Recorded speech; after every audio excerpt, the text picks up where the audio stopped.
Daha çok değil üstünden seneler geçmedi ki, yorgunum artık bu son deyip geçebildik mi? Derin bir iz bıraktı içimde taze yara, bir gün elbet kapanır. Kapandı yarım kalan sayfamız, mümkün değil, bu son değil.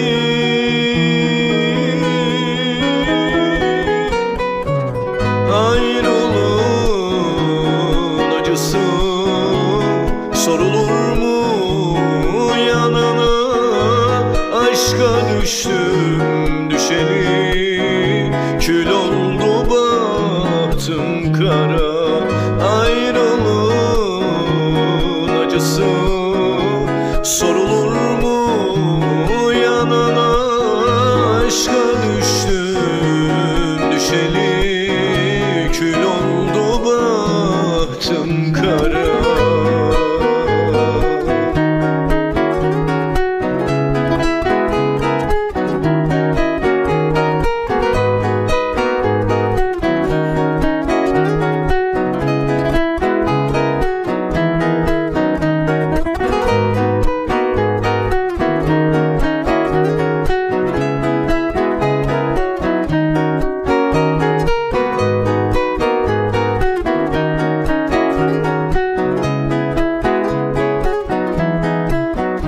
Daha çok değil üstünden seneler geçmedi ki, yorgunum artık bu son deyip geçebildik mi? Derin bir iz bıraktı içimde taze yara, bir gün elbet kapanır. Kapandı yarım kalan sayfamız, mümkün değil, bu son değil.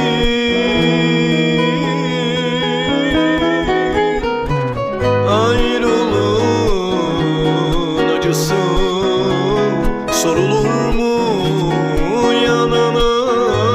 Aşka düştüm düşeli, kül oldu bahtım kara.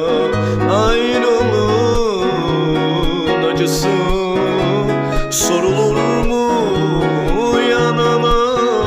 Aşka düştüm